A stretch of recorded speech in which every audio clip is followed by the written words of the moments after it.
हम हर दिन यही पीते हैं, लेकिन क्या आपको पता भी है आपकी हर एक घूंट में लाखों खतरनाक चीजें छुपी हुई है। लेकिन एक छोटी सी मशीन चुन चुन के इन चीजों को बाहर निकाल सकती है, हमारे घर में लगा वाटर प्यूरीफायर। एक्चुअल में देखा जाए तो वाटर प्यूरीफायर पानी साफ करने की मशीन नहीं बल्कि एक हाई प्रेशर मशीन है। इसके अंदर लगा छोटा सा इलेक्ट्रिक पंप 100 से 150 psi तक का प्रेशर जनरेट करता है। कंपैरिजन के लिए हमारी कार के टायर में 30 to 40 psi का प्रेशर होता है। इसका रीजन सिंपल है, वाटर प्यूरीफायर केमिकल नहीं बल्कि मैकेनिकल प्रोसेस से पानी को क्लीन करता है। यह पानी से खराब ही नहीं बल्कि कई बार अच्छी चीजें भी अलग कर देता है, लेकिन खुद से कोई भी केमिकल ऐड नहीं करता है।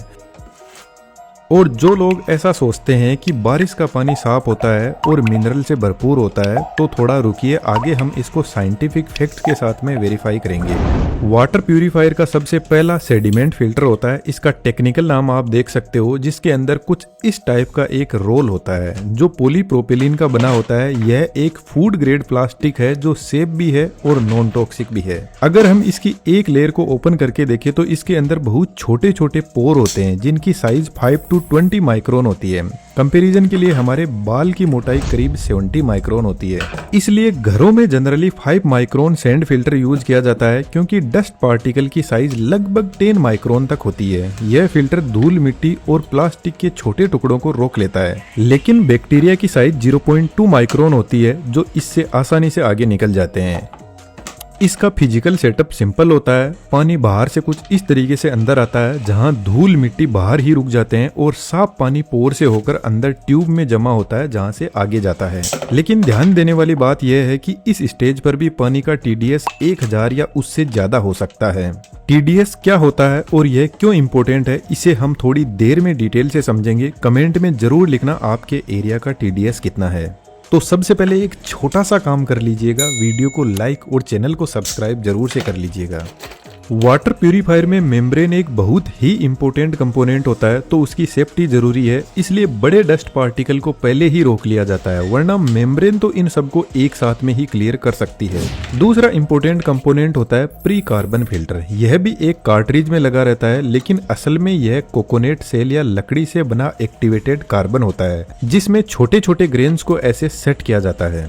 कोकोनट सेल को ऑक्सीजन की एब्सेंस में हाई टेम्परेचर पर हीट किया जाता है ताकि वह जले नहीं और कार्बन एक्टिवेट हो सके।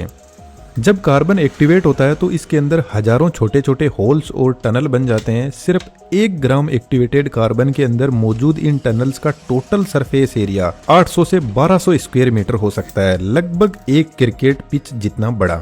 एक्टिवेटेड कार्बन एक माइक्रोस्कोपिक अट्रैक्टिव फोर्स क्रिएट करता है, जिसे वंडरवॉल फोर्स कहते हैं। जैसे बंद कमरे में रखे फर्नीचर पर डस्ट अपने आप चिपक जाती है, वैसे ही जब पानी कार्बन की टनल से गुजरता है तो organic chemical, pesticide, humic substance, bad smell और सबसे इम्पोर्टेंट क्लोरीन के मोलिक्यूल कार्बन के अंदर ट्रैप हो जाते हैं। क्लोरीन म्युनिसिपल वाटर में जानबूझकर ऐड की जाती है ताकि पानी खराब न हो। नॉर्मल मात्रा में यह ह्यूमन बॉडी के लिए ज्यादा हार्मफुल नहीं है, लेकिन आरओ मेम्ब्रेन जो थिन फिल्म कंपोजिट पॉलीमाइड की बनी होती है, यह क्लोरीन के लिए बहुत सेंसिटिव होती है। क्लोरीन मेम्ब्रेन को केमिकली डैमेज कर सकती है, इसलिए प्री कार्बन फिल्टर का सबसे बड़ा काम क्लोरीन को पहले ही रिमूव करना होता है।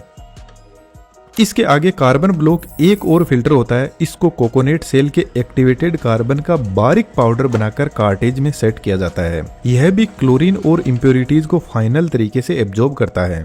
अब तक पानी से ज्यादातर इम्प्योरिटीज अलग हो चुकी है, लेकिन कार्बन फिल्टर के बाद में बची हुई इम्प्योरिटीज को रिमूव करना काफी कॉम्प्लिकेटेड हो जाता है। इस स्टेज पर पानी आता है एंटी स्केलेंट फिल्टर के पास में। यह कोई फिल्टर नहीं होता, इसको हम थोड़ा आगे समझेंगे। पानी यहाँ से बूस्टर पंप में जाता है, क्योंकि आरओ मेम्ब्रेन लगभग 15 बार यानी अप टू 220 psi के प्रेशर पर काम करती है, और इतना प्रेशर बूस्टर पंप ही जनरेट कर सकता है। यह पंप सेंट्रीफ्यूगल पंप से बिल्कुल अलग होता है। सबसे पहले पानी इस चेंबर में एंटर करता है और कलेक्ट होता है।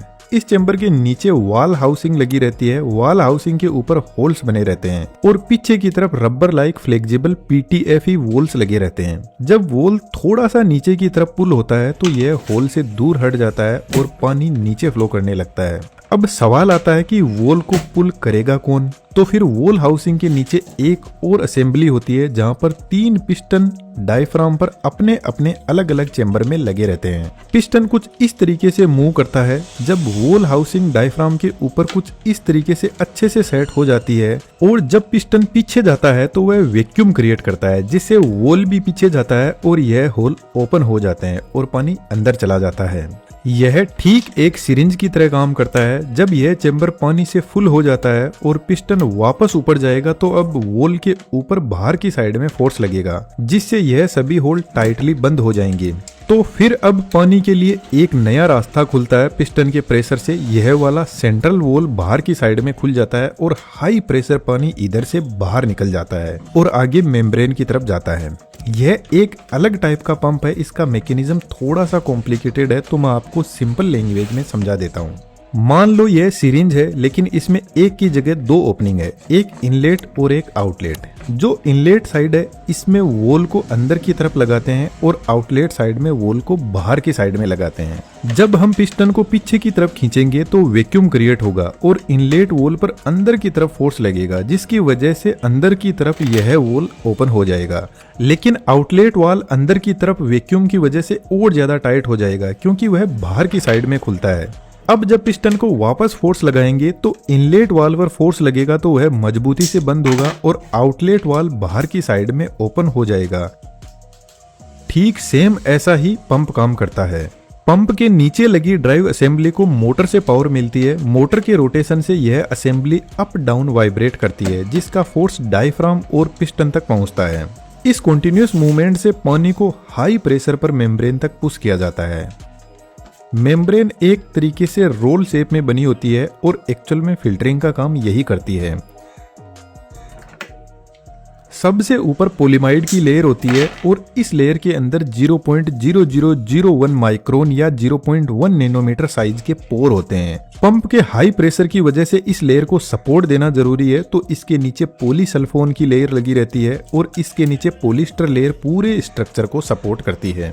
अब यह मेम्ब्रेन की एक लीफ है। इसके पोर की साइज इतनी छोटी है कि हाई प्रेशर के बिना पानी इससे पास होगा ही नहीं, और यदि पानी इससे पास हुआ तो वायरस, बैक्टीरिया, हेवी मेटल्स जैसे salt, lead, arsenic, iron, organic molecule, microplastic, इसके अलावा मिनरल्स जैसे कैल्शियम, मैग्नीशियम, सोडियम, पोटेशियम, इन सब को यह रोक देती है। सिर्फ वाटर मॉलिक्यूल को पास होने देती है और इसी को पानी का टीडीएस बोलते हैं कि पानी में कितने सॉलिड घुले हुए हैं, जितने ज्यादा उतना पानी का टीडीएस ज्यादा। अब ध्यान से सुनना, कई बड़े शहरों में म्युनिसिपल पानी का टीडीएस भले ही 100 के आसपास हो, लेकिन फैक्ट्रीज और इंडस्ट्रियल एक्टिविटी की वजह से इंडिया के कई अर्बन और सेमी अर्बन इलाकों में ग्राउंड वाटर कंटेमिनेशन एक गंभीर समस्या बन चुकी है, जहां पानी में हार्मफुल केमिकल और हेवी मेटल्स पाए गए हैं। तो थोड़ा इससे अवेयर रहें। क्या आपको पता है आपके शहर के ग्राउंड वाटर की क्या पोजीशन है? कमेंट बॉक्स में जरूर से लिखना।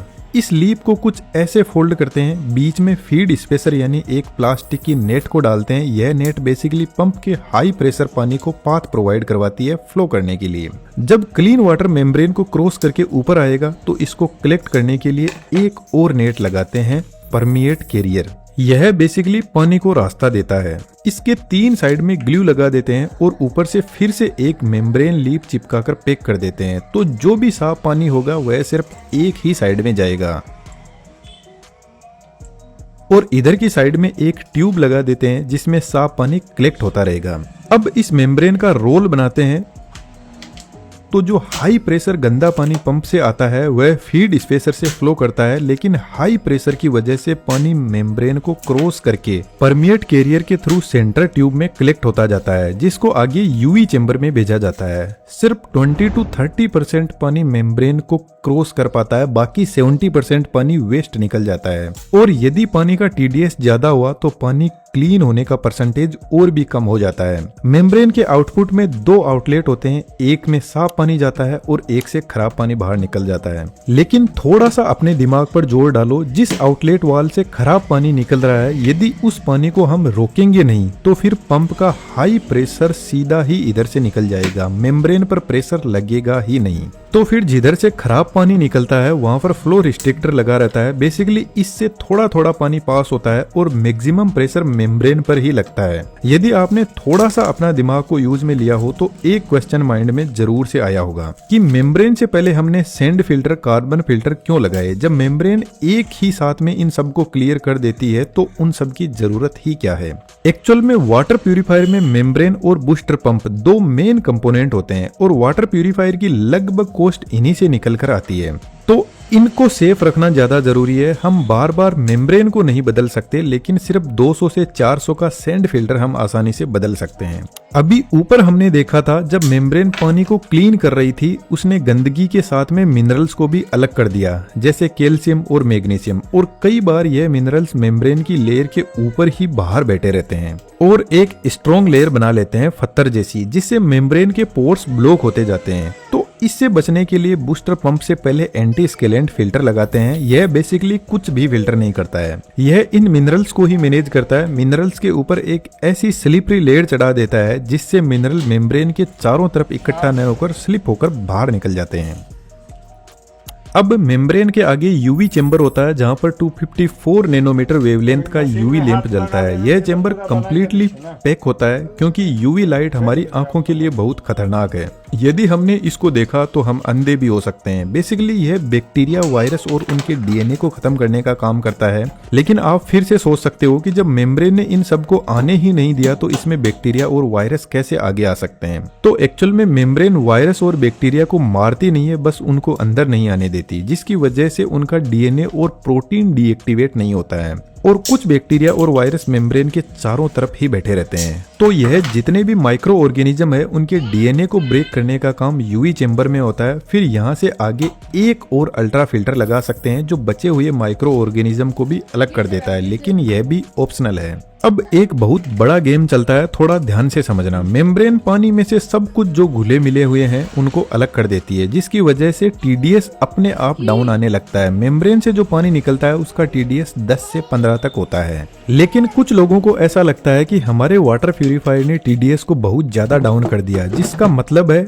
इसमें से सारे मिनरल्स निकल गए। तो वह एक ऐसा वाटर प्यूरिफायर लाते हैं जिसका टीडीएस वह मैन्युअली मेंटेन कर सके, और यह बात कंपनियां अच्छे से समझती है। तो कंपनी क्या करती है, कार्बन फिल्टर से पानी का एक टेप निकालती है और यूवी फिल्टर से पहले उसको वापस कनेक्ट कर देती है। तो कुछ पानी सीधा फिल्टर हुए बिना ही टैंक में आने लगता है, जिससे पानी का टीडीएस वह अपनी इच्छा से बढ़ा लेते हैं और बहुत खुश होते हैं कि हमने मिनरल्स बचा लिए। तो एक्चुअल में